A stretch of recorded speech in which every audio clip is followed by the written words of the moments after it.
হঠাৎ বন্ধ স্কুল, বিপাকে পড়ুয়ারা। এক সপ্তাহ ধরে স্কুল গেটের তালা। কি হবে বাচ্চাদের? পড়ুয়াদের নিয়ে রাস্তায় বসে অভিভাবকরা।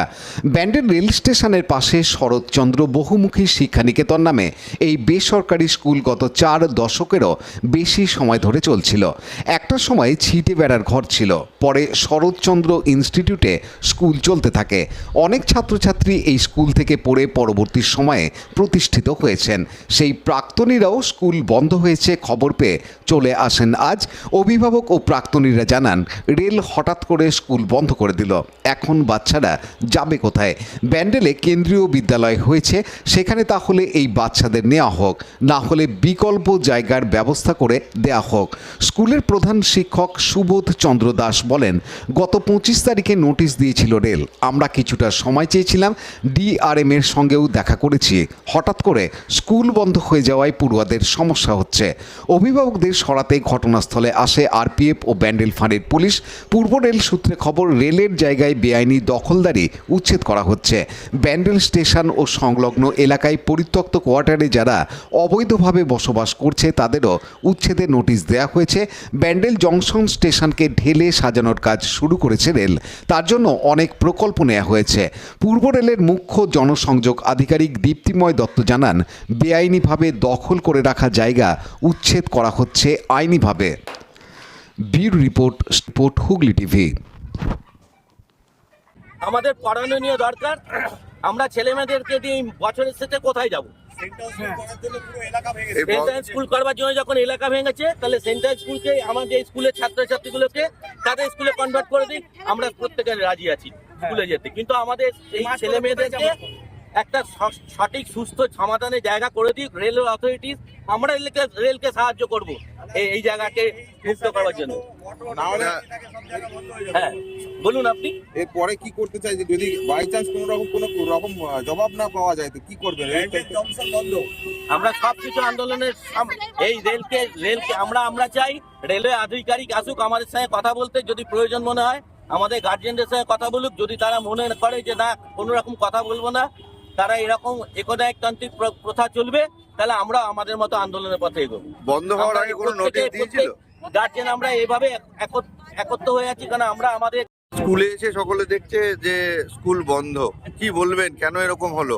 আসলে এখান থেকে যে সেক্রেটারি যে আমাকে 25শে ফেব্রুয়ারি একটা চিঠি দেয় যে আপনাদেরকে স্কুলটা বন্ধ করতে হবে, সেই কারণে ওরা স্কুলটা বন্ধ করে তালা দিয়ে দিয়েছে।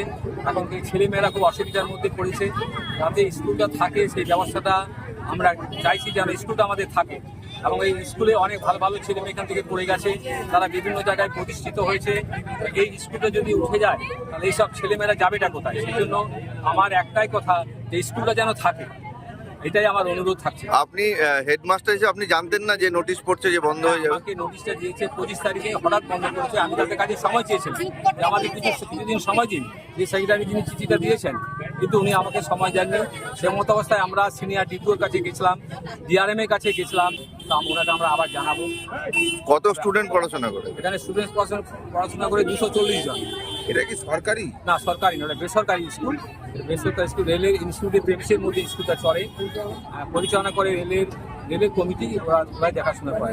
কত বছর ধরে? 41 বছর ধরে স্কুলটা চলছে। আগেও এখানকার যারা ইনস্টিটিউটে যারা কর্তৃপক্ষ ছিলেন আর কি, তারাই স্কুলটা পরিচালনা করতো। সুতরাং দীর্ঘদিন ধরে এরকম অবস্থা আমরা কখনো করিনি। এই প্রথম আমরা হঠাৎ এইভাবে এই অবস্থার মধ্যে পড়লাম। কিন্তু অভিভাবকরা 41 বছর ধরে স্কুলটা চলছে। অভিভাবকদের অভিযোগ যে তারা এই যে নোটিশ পড়েছে তারা অনেকেই জানতেন না। আপনারা জানেন, যেহেতু আমি সেরকম ভাবিনি যে স্কুলটা বন্ধ হবে। আমি ভেবেছি যে স্কুলটা নিশ্চয়ই চলবে, যেমন রানিং চলবে। আমাকে সেক্রেটারি সাহেবও বললেন আপনি ভর্তি করুন, তাহলে তো আমি অভিভাবকদের জানাতাম। কিন্তু ওনারা তো আমাকে সেভাবে বলেনি। মিটে গেছে। নোটিশে কি লেখা ছিল? নোটিশে লেখা ছিল যে এত তারিখ থেকে স্কুলটা আপনাকে বন্ধ করতে হবে, সিনিয়র ডিপিওর অর্ডার। তার কোনো কারণ বলা ছিল? কারণ কিছু বলেনি। নামে ছিল আপনার ব্যান্ডেল বাজারের ওখানে, আর এখানে আপনার 1983 সালে স্কুলটা চলে আসে। আর এখানকার বিগত দিনে ডিআরএম, এইএন, পিডব্লিউ সবাই জানে, আমার তাদের ছেলেমেয়েরাও এখানে পড়াশোনা করে গেছে। বিগত দিনে রেলেরই ছেলে মেয়ে বেশি ছিল। তো এখন তো রেলেরও কিছু আছে, কিছু আউটেরও আছে। আর আমরা খুবই সামান্য বেতনে আমরা এখানে অনারেবল দিয়ে যাই কাজ। মানে স্কুলটা মানে আমাদের জীবন, আমাদের স্কুলটা আজকে এরকম অবস্থা বলে আমাদের খাওয়া দাওয়া ঘুম সব কিছু মানে বলতে গেলে চলে গেছে, জানেন তো। 3 লাখ মনের মধ্যে খালি কাঠার মধ্যে দিচ্ছে, কবে স্কুলটা আবার খুলবে। কি করতেন আপনি স্কুলে, কি ছিলেন? আমি টিচার ছিলাম। আপনি কি রিটায়ার করেছেন? না না, এখন আমরা আছি। হ্যাঁ, যার জন্য স্কুলটা খোলার জন্য মানে আমরা যা কিছু করার আমরা করছিও, করবো। হ্যাঁ, তার সাথে আমাদের গার্জেনরাও সহযোগিতায় আছেন। আর এই সমস্ত শিশু আমাদের তো বলা হয়েছিল বলে আমরা আবার 25 সালে সেশন শুরু করেছি। ওনারাই বলেছেন যে স্কুল আমাদের চালানো হোক। এবারে মাঝপথে দেখো মার্চ মাসে নতুন বই কেনা হয়েছে, পড়াশোনা হয়েছে আমাদের।